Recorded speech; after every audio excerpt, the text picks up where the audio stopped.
तो show time पे आप सबका स्वागत है, जहां पर आज एक्सप्लेन कर रहे हैं हम वेडनेसडे सीरीज को जो नेटफ्लिक्स पे अभी रिलीज हुई है और गाइस मेरी फेवरेट बन चुकी है। तो मैं आपके लिए उसका शॉर्ट एक्सप्लेनेशन ला चुका हूं। तो चलिए शुरू करते हैं। जहां पर हम पहले देख पाते हैं द एडम फैमिली को, जो एक आउटकास्ट है। आउटकास्ट बेसिकली वो लोग हैं जिनके पास कोई पावर्स है, सुपरनेचुरल है और दुनिया को उनके बारे में पता तो है, बट उनके लिए थोड़ी बाउंड्रीज हैं। उनको ज्यादा लोग पसंद नहीं करते हैं, बट एक्सेप्ट कर चुके हैं सोसाइटी के अंदर। और यहाँ पर वो लोग नॉर्मल फैमिली की तरह रह रहे थे, जिसमें हम पहले सीन में उनकी बेटी वेडनेसडे को देख पाते हैं, जिसको सब लोग फ्रीक बुलाने लग रहे थे। सब डर चुके थे। जहां पर वेडनेसडे अपने स्कूल के लिए जाने लगती है और उसके लॉकर पे बहुत कुछ लिखा हुआ था, और जैसे वो लॉकर खुलती है उसे उसके अंदर उसका भाई नजर आता है, जिसे बांधकर उस लॉकर के अंदर डाला हुआ था। और यहाँ पर अब वेडनेसडे को लगता है कि ये बहुत हो चुका है और उसको इस चीज का बदला लेना पड़ेगा। जहां पर अपने भाई पक्सी से पता करना चाहती है कि ये कौन थे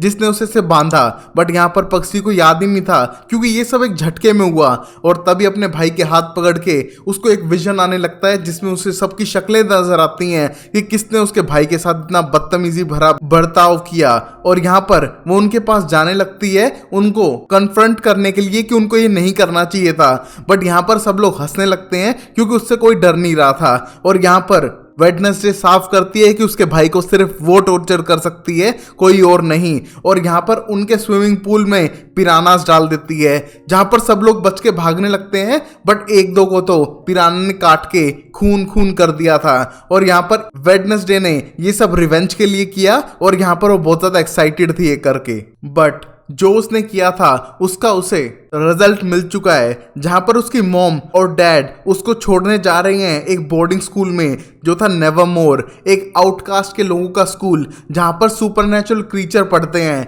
और यहीं उसकी मॉम मोटिशा मिली थी गोमेज एडम से, जो उसके डैड हैं, और उनका प्यार यहीं शुरू हुआ था। और हम देखते हैं गाते हुए जाने लग रहे हैं और उनका गाना सुन के सब लोग फ्रस्ट्रेटेड हैं। और वेडनेसडे बोलती है कि प्लीज मुझे आपका एक गाना नहीं सुनना है और मैं आपसे बात नहीं कर रही हूँ। बट यहाँ पर मिस्टर एंड मिसेस एडम तो यही चाहते थे कि उनका बच्चा उसी स्कूल में जाए जिसके अंदर वो गए थे और बिल्कुल उन जैसी ही बन जाए। बट यहाँ पर वेडनेसडे अपने आप को अपने पेरेंट्स जैसा बिल्कुल नहीं मानती है और यहाँ वो बिल्कुल नहीं जाना चाहती है और उसे लगता है कि कुछ टाइम में यहाँ से भाग जाएगी। और यहाँ पर स्कूल पहुंचने के बाद अपनी पुरानी मेमोरीज को ताज़ा करने लग रही थी मिसेस एडम्स, और जाके मिलती है प्रिंसिपल से। और यहाँ पर वो जानना चाहती है कि उसने अपनी बेटी का नाम वेडनेसडे ही क्यों रखा, बट तभी पता चलता है कि एक पोएम में सुना था, अच्छा लगा तो अपनी बेटी का नाम वेडनेसडे रख दिया। जिसको सुन के प्रिंसिपल मिसेस वीम थोड़ी कंफ्यूज थी, बट वो मोटिशा एडम्स को पहले से जानती है क्योंकि वो उसकी रूममेट थी, जिसको देखकर समझ पाते हैं कि कहीं ना कहीं ये भी नेपोटिज्म का ही चक्कर है। जहां पर मिड सेमेस्टर के अंदर वेडनेसडे को स्कूल में एडमिशन मिल चुका है, वरना नॉर्मली किसी को नहीं देते हैं। यहाँ पर उनके पास रीजन थे कि पढ़ाई में अच्छी है वेडनेसडे, और उसके पेरेंट्स खुद स्कूल में पढ़ चुके हैं, तो इस वजह से बोर्ड ने उसे अलाउ किया है। जहां पर वेडनेसडे यहाँ के ज्यादा खुश नहीं थी, बट उसके पेरेंट्स खुश है कि शायद उसकी बेटी यहाँ पर रह के थोड़ी बदल जाए, उन जैसी हो जाए। जहां पर ये मॉन्स्टर फैमिली है और कुछ अलग ही बात करती है, बुरे को अच्छा बताना। जिस तरह कि मैंने कहा ये बहुत बुरा दिन है, मतलब उनके लिए एक्साइटिंग था, अच्छा दिन है। जहां पर ये फैमिली अपनी बेटी को छोड़ने के बाद यहां से जाने वाली थी, बट हम देखते हैं वेडनेसडे को सिर्फ ब्लैक एंड व्हाइट कलर के कपड़े ही पसंद है, तो उसके लिए स्पेशल कपड़े सिलवाए जाते हैं। और यहाँ पर उसको उसका रूम दिखाया जाता है, जहां पर उसकी रूममेट इनिट सिंक्लेयर, जिसने पूरे रूम में कलरफुल चीजें रख रखी थी जिससे वेडनेसडे को एलर्जी थी। बट यहाँ पर उसे रूम शेयर करना पड़ेगा क्योंकि उसके पास अभी के लिए तो कोई ऑप्शन था नहीं। और अब इनिट सिंक्लेयर उसे ले जाती है पूरा कैंपस दिखाने के लिए, जहां पर बोलती है कि बेसिकली 4 तरह के आउटकास्ट यहाँ पर है। फैंग्स जो वैम्पायर है, फर जो वेयरवुल्फ है, स्टोन्स जो मेडुसा की तरह पत्थर में बदल देते हैं, और स्केल्स जो साइरेंस हैं, जल परी, पापा की परी नहीं बट जल परियां, जो माइंड कंट्रोल भी थोड़ा बहुत कर सकती थी। और यहाँ पर वो इंट्रोड्यूस करती है बियांका को, जो स्कूल में सबसे बेस्ट है, और इसका हाल ही में ब्रेकअप हुआ है एक्जेवियर से, जो यहाँ का एक आर्टिस्ट था। हम देखते हैं उन दोनों स्टूडेंट्स के बीच में ब्रेकअप हो चुका है, सबसे बड़ी गॉसिप ये है। और यहाँ पर उसकी रूममेट एक व्लॉगर भी है, जिसका लेटेस्ट टॉपिक उनका ब्रेकअप भी था। बट यहाँ पर वेडनेसडे को इन किसी भी बात में कोई भी इंटरेस्ट नहीं था, बस वो यहाँ से जाना चाहती थी। जिस मोमेंट पे हम देखते हैं एजैक को, जो आने के बाद इनिथ को बोलता है मुझे पता चला है कि जो तुम्हारी रूममेट है वो इंसानों को मार के खाती है, क्या तुम उसके बारे में और बता सकती हो और प्लीज सेफ रहना। बट तभी इनिथ सिंक्लेयर एक्सप्लेन करती है कि वो उसके साथ ही है, जहां पर उसके पीछे खड़ी वेडनेसडे एक्सप्लेन करती है कि उसने एक नहीं 2 को मारा है और वो इंसानों को खाती नहीं है बल्कि अपने पेट्स को खिला देती है। जिसको सुन के एजैक डर के वहां से जाने लगता है, जहां पर इनिथ बताती है कि यहाँ पर एजैक सबसे स्मार्टेस्ट स्टूडेंट नहीं है बट बहुत ही ज्यादा काइंड हार्टेड है। जहां पर अब वेडनेसडे अपने स्कूल यूनिफॉर्म पहनने के बाद अपने पेरेंट्स से मिलने जाती है, जहां पर उसके डैड बहुत ही ज्यादा खुश थे और उसका भाई पग्सी उसे गले लगा लेता है। बट यहाँ पर वेडनेसडे एक्सप्लेन करती है कि उसका भाई बहुत ज्यादा वीक और इमोशनल है, इस वजह से शायद वो 2 महीने भी ना टिक पाए उसके बगैर, और यहाँ पर अपने भाई को डांटती है इमोशनल होने के लिए। और यहाँ पर वेडनेसडे बिल्कुल भी इमोशन अपने नहीं दिखाती है किसी को और बिल्कुल फ्रस्ट्रेटेड थी इस मोमेंट पे, क्योंकि वो स्कूल में रुकना नहीं चाहती है और उसकी मॉम उसे वार्न करती है अकेले में कि यहाँ पर तुम्हें भागना नहीं है, तुम्हारा लास्ट चांस है, तुमने एक बार प्रॉब्लम क्रिएट कर दी है, यहाँ पर तुम्हारा थेरेपिस्ट होगा, बाकी सारी चीजें होंगी और तुमको यहीं पर रुकना पड़ेगा। जिसको सुन के वेडनेसडे ज्यादा खुश नहीं थी और यहाँ से भागने के प्लान बनाती है, बट उसकी मॉम उसे वार्न करते हुए जाने लगती है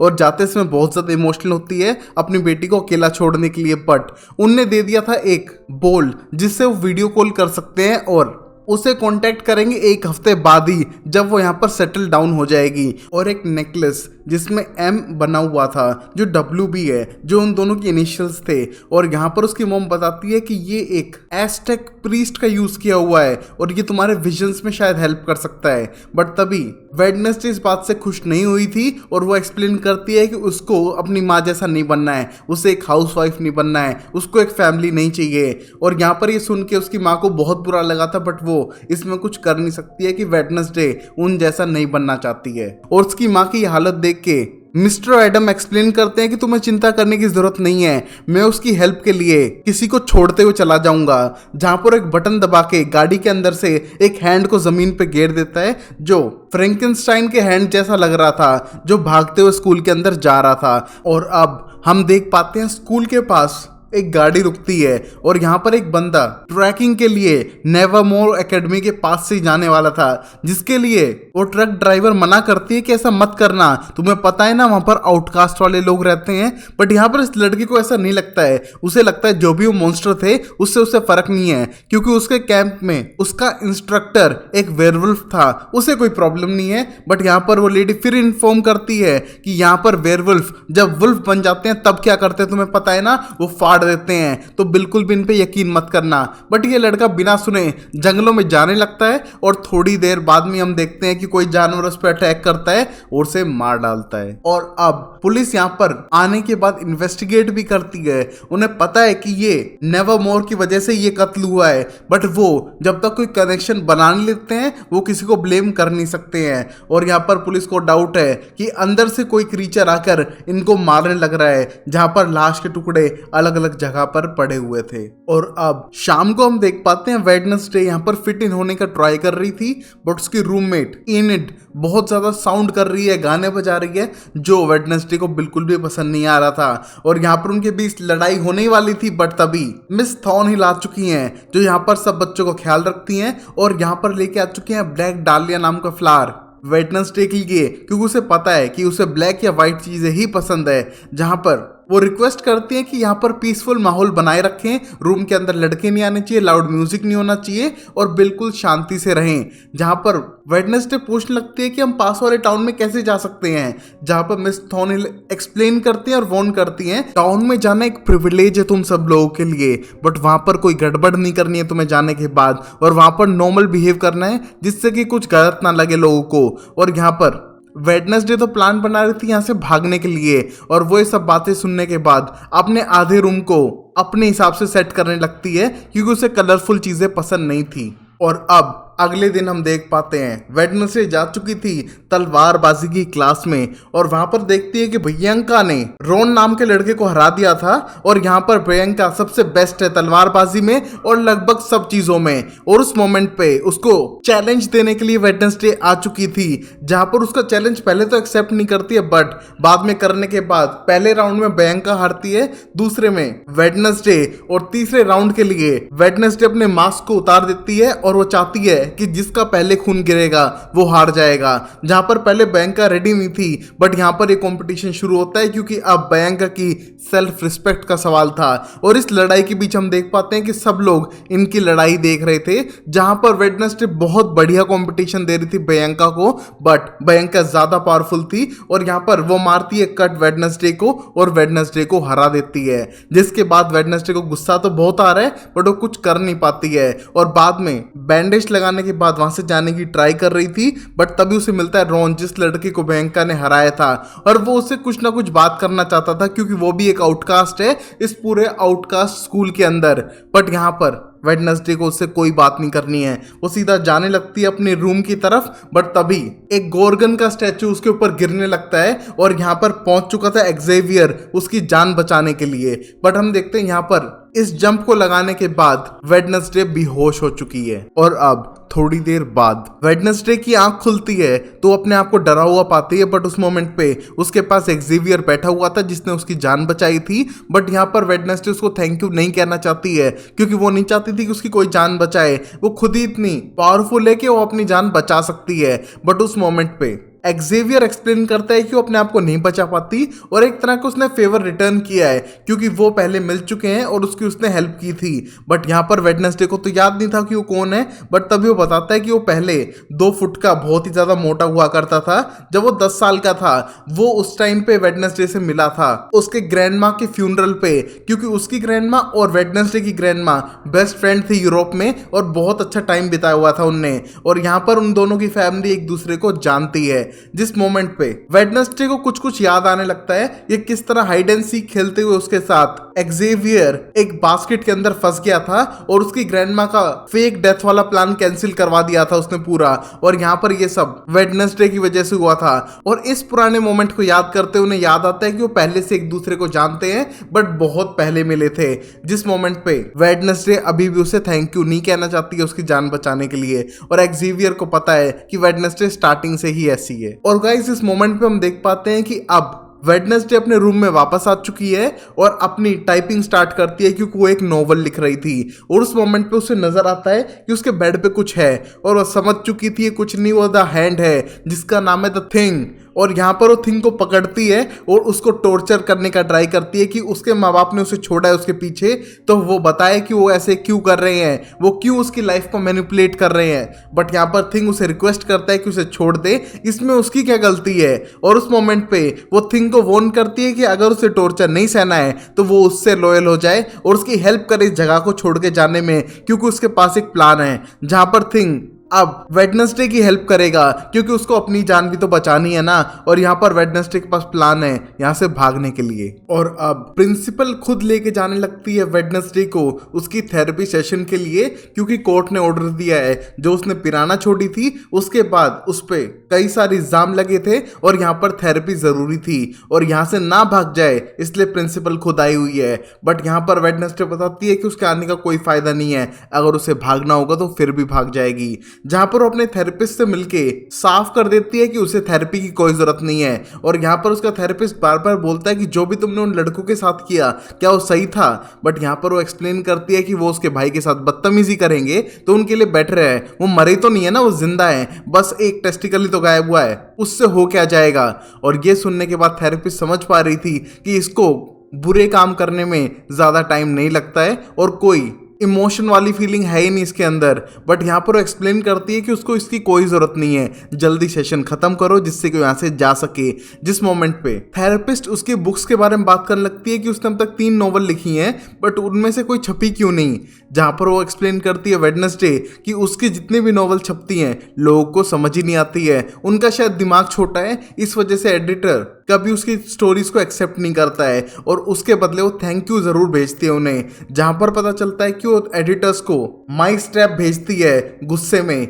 जहां पर जो भी उसके खिलाफ जाने की कोशिश कर रहा था उसको वेडनेसडे छोड़ती नहीं थी और अब यहाँ बाथरूम के बहाने बिल्डिंग से बाहर कूदकर यहाँ से निकलने की कोशिश कर रही थी, जिसके बारे में प्रिंसिपल और थेरेपिस्ट दोनों को ही नहीं पता है। जहां पर वो एक बंदे से टकराती है और विजन्स देखती है उसकी मौत के कि उसकी गर्दन टूटने से मौत हो जाएगी, जहां पर ये विजन देखने के बाद वो थोड़ी और घबरा चुकी थी और भागने लगती है सीधा कैफे की तरफ, जहां पर वो हेल्प मांगेगी यहाँ से निकलने के लिए। उसके लिए उसे एक फ़ोन चाहिए जिससे कि वो एक टैक्सी बुक कर सके, क्योंकि यहाँ पर वेडनेसडे के पास कोई फ़ोन नहीं है और वो टेक्नोलॉजी की स्लेव नहीं है जो फ़ोन रखे। और इस मोमेंट पे वो टाइलर नाम के बंदे से हेल्प मांगती है जो इस कॉफ़ी शॉप में वर्क कर रहा था, बट ना उसके पास फ़ोन है और ना ही उसके पास टाइम है, क्योंकि उसकी कॉफ़ी मशीन ख़राब हो चुकी है, जिसके लिए वेडनेसडे हेल्प करती है क्योंकि उसे एक अच्छी कप ऑफ कॉफ़ी चाहिए और यहाँ से निकलने के लिए कैब। जिस मोमेंट पे टाइलर बोलता है कि वो उसे छोड़ देगा, बट 1 घंटे बाद जिस मोमेंट पे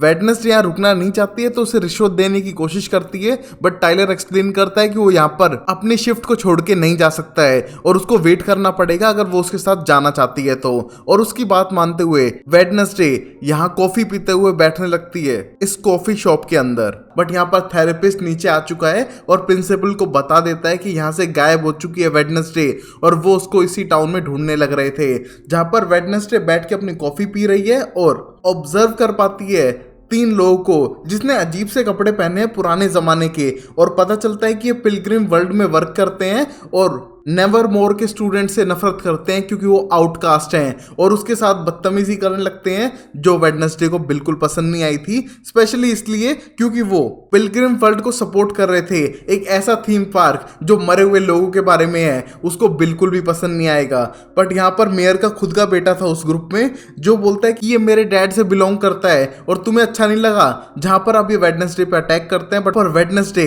एक एक को पकड़ पकड़ के मारती है और ये देख के वहां पर कोप आ चुके थे जो टाइलर के डैड हैं और बोलते हैं कि टाइलर यहाँ पर हो क्या रहा है, जहां पर टाइलर वेडनेसडे की सपोर्ट लेते हुए एक्सप्लेन करता है कि यहाँ पर ये वेडनेसडे जो उसकी कस्टमर है उसको ये 3 लोग तंग कर रहे थे। जिस मोमेंट पे कोप बिल्कुल हैरान है कि इस लड़की ने 3 लड़कों की बजा दी, ऐसा कैसे हो सकता है। और तभी वहां पर प्रिंसिपल पहुंचती है और वेडनेसडे को अपने साथ ले जाने लगती है, कहती है मिस एडम्स तुम घर चलो। जहां पर कोप समझते हैं कि ये एडम है, ये मत कहना ये गोमेज एडम्स की बेटी है। और हम देखते हैं इस मोमेंट पे सब लोग टेंस थे कि गोमेज एडम ने ऐसा क्या किया है। जिस मोमेंट पे कोप एक्सप्लेन करते हैं कि उस इंसान को जेल के पीछे होना चाहिए। और ये सुनने के बाद वेडनेसडे को लगता है कि उसके डैड ने ऐसा क्या किया है जिसके बारे में पुलिस इतना सब कहने लग रही है, और इस मोमेंट पे पूछने भी लगती है रास्ते में प्रिंसिपल से, बट वो एक्सप्लेन करती है कि उसके बारे में वो ना बात करे और तुम कोप के रेडार पे पहले दिन ही आ चुकी हो, ये बिल्कुल सही नहीं है। और एक सलाह दूं वेडनेसडे, तुम यहाँ पर दोस्त बनाओ दुश्मन नहीं। जिस मोमेंट पे वापस नेवरमोर एकेडमी की तरफ जाने लग रहे थे और देख पाते हैं रास्ते में वही एक्सीडेंट हो चुका था जिसके विजन वेडनेसडे को आए थे, जहां पर उसी आदमी की गर्दन टूटी हुई है जिसके बारे में वेडनेसडे बताने लगती है। और यहाँ पर ये सुनकर प्रिंसिपल बिल्कुल हैरान है और वेडनेसडे खुद सरप्राइज हो जाती है कि उसके विजन सच हो रहे हैं तो शायद कोई गड़बड़ है, और अपने नेकलेस को टच करने लगती है जिससे कि वो अपने आप को काम डाउन कर सके। और अब हम टाइलर को देख पा रहे थे जो अपने डैड के पुराने डॉक्यूमेंट में से गोमेज एडम की फाइल निकाल के स्टडी करने लगता है कि यहाँ पर वेडनेसडे के डैड ने किया क्या है। और यहाँ पर उसी के डैड जो कोप हैं वो पता लगाना चाह रहे हैं कि ये तीनों कत्ल नेवरमोर एकेडमी के आसपास हुए हैं, उससे इनका क्या मतलब है। जहां पर उनका डाउट चाह रहा था कि शायद एडम फैमिली के किसी मेंबर ने किया हो, ऐसा सोचना था कोप का। और इस मोमेंट पर हम देखते हैं वेडनेसडे वायलिन बजाई जा रही है फुल स्पीड में जिससे कि वो अपने एंगर को कंट्रोल कर सके, और उसका वायलिन सुन के सब लोग खुश हो रहे हैं क्योंकि वो इतना अच्छा बजा रही थी। बट तभी उसकी रूममेट आके पूछती है कि यहाँ पर बैल्कनी में वो कैसे लेके आ चुके इतने बड़े वायलिन को। और यहाँ पर वेडनेसडे बताती है कि उसे एक एक्स्ट्रा हाथ चाहिए था जो उसे मिल चुका है, जिसको देख के उसकी रूममेट थोड़ी घबराने लगती है कि इसकी पूरी बॉडी कहाँ है, ये तो सिर्फ हाथ है। और यही बात को वेडनेसडे एक्सप्लेन करती है, ये इनकी फैमिली मिस्ट्री है जिसके बारे में उसे भी नहीं पता है। और इस मोमेंट पे फुल मून के होने की वजह से वो वेयरवुल्फ की हाउल की आवाजें सुन पा रहे थे, बट यहाँ पर उसकी रूममेट वेयरवुल्फ होने के बाद भी उनके साथ इसलिए नहीं थी क्योंकि वो पूरी तरह से वेयरवुल्फ में कन्वर्ट नहीं हो सकती है, सिर्फ पंजे बड़े हो जाते हैं, जिसको देख के वो इमोशनल होने लगती है क्योंकि उसने खूब ट्राई किया बट वो अब तक पूरी तरह से वेयरवुल्फ नहीं बन पाई है। जिस मोमेंट पे वो पूछने लगती है कि क्या कभी वेडनेसडे भी रोई है, जिस मोमेंट पे वेडनेसडे बताती है कि बचपन में उसके पेट को मारने पे वो बहुत रोई थी, जहां पर उसका पेट एक स्कॉर्पियन था जिसको कुछ बच्चों ने मार दिया था, जिसके मरने पर वो कुछ टाइम तक रोई थी बट उसे लगता है कि रोने से सिर्फ आंसू वेस्ट होते हैं और कुछ भी नहीं, जो मर चुका है वो तो वापस आएगा नहीं और आंसू बहाने से कुछ नहीं होता है। जिस मोमेंट पे एनिड एक्सप्लेन करती है जो उसकी रूममेट है कि ये सीक्रेट वो किसी को नहीं बताएगी, उसकी टेंशन लेने की जरूरत नहीं है। जिस मोमेंट पे एक दूसरे को कहते हैं कि दोनों ही एक दूसरे से बहुत अलग हैं। जिस मोमेंट पे वेडनेसडे को लगता है कि शायद वो अपने रूममेट की हेल्प ले सकती है, जिसके फोन को यूज करते हुए वो कांटेक्ट करने की कोशिश करती है टाइलर को, जहां पर टाइलर के पास हैंड पहुंच चुका है। और पहले तो टाइलर हैंड को देख के बहुत बुरी तरह से घबरा चुका है, बट उसके इशारे समझ के वो अपना फोन ऑन करता है और सीधा बात कर पा रहा था वेडनेसडे से, जहां पर उसकी हेल्प चाहती है हार्वेस्ट फेस्टिवल वाले दिन जो इसी हफ्ते में होने वाला है। और उस दिन वो यहाँ से भागने वाली थी, जिसके लिए उसे टाइलर की हेल्प चाहिए कि गाड़ी से वो स्टेशन तक उसे छोड़ आए। जिसको सुनने के बाद टाइलर हाथों कर देता है फ्री में काम करने के लिए,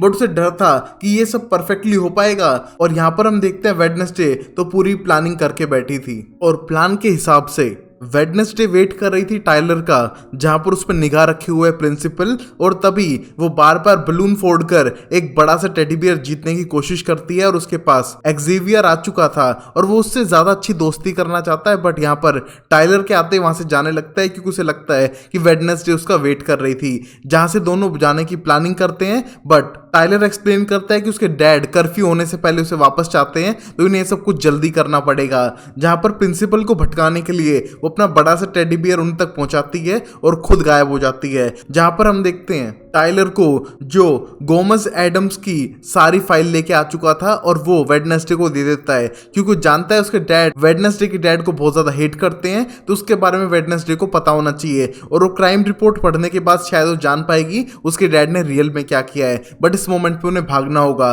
और बचते हुए जाने लग रहे थे कि उन्हें बुली पकड़ने की कोशिश करते हैं, बट वहां बुली से बचते हुए वो इस बड़ी सी हार्वेस्ट फेस्टिवल को छोड़कर जा रहे थे। जहां पर भागते टाइम वो टकराती है रॉन से और उससे विजन आते हैं एक अलग सी प्लेस के, जहां पर आग लग रही है और एक बुक है और रॉन की मौत हो रही है। और इन विजन्स को देखने के बाद वो रॉन की जान बचाने के लिए रॉन के पीछे भागने लगती है। टाइलर उसके पीछे है और एक्सेवियर देख रहा है कि यहाँ पर हो क्या रहा है। जिस मोमेंट पे जंगल के अंदर सिर्फ रॉन के पीछे वेडनेसडे पहुंच पाई थी और उससे पूछने लगती है कि गड़बड़ क्या है, उसकी जान खतरे में पड़ सकती है इस तरह जंगल में और उसे उसके साथ चलना चाहिए। बट यहाँ पर रॉन के प्लान थे वेडनेसडे को मारने के, जहां पर वो अपनी टेलेकिनेसिस पावर को यूज करते हुए उसको पेड़ में मारता है और बोलता है कि वो उसे मार देगा क्योंकि उसकी माँ ने 25 साल पहले एक प्रोफेसी की थी कि ये लड़की जो पिक्चर में है वो आने के बाद नेवरमोर को खत्म कर देगी और शायद वो लड़की तुम ही हो। और यहाँ पर पता चलता है अब वेडनेसडे को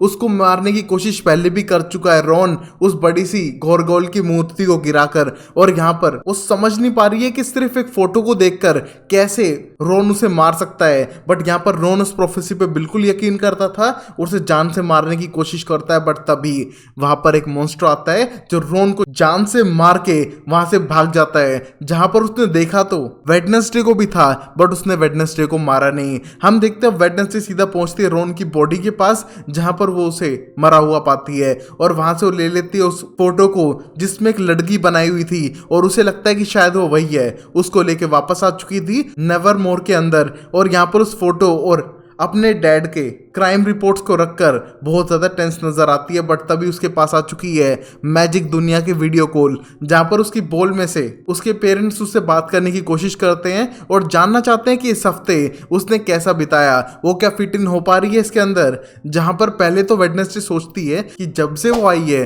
उसे एक बार मारने की कोशिश कर दी गई है, एक बार लगभग मार ही दिया है। यहाँ पर एक होमोसाइडल मॉन्स्टर उसकी जान बचाता है, कितनी सारी गड़बड़ है, बट ये बातें अपने पेरेंट्स को को नहीं बताएगी, जहां पर वो पेरेंट्स को बोलती है कि शायद आपका आइडिया सही था, मैं यहाँ पर खुश रहूंगी। जिसको देख के उसके पेरेंट्स तो खुश है, बट यहाँ पर वेडनेसडे समझ चुकी है कि स्कूल में बहुत सारी गड़बड़ है जिसके बारे में उसे पता लगाना पड़ेगा। और यहीं पर एपिसोड खत्म होता है। और गाइज मैंने पूरा डिटेल में जाने की कोशिश की है, सीन बाय सीन। तो अगर आपको अच्छा लगा हो तो वीडियो को जरूर लाइक करना, चैनल को सब्सक्राइब करना, जिससे कि मैं आपके लिए और वीडियो लाता रहूं। तब तक के लिए टेक केयर, बाय बाय, शाइनर एंड टाटा।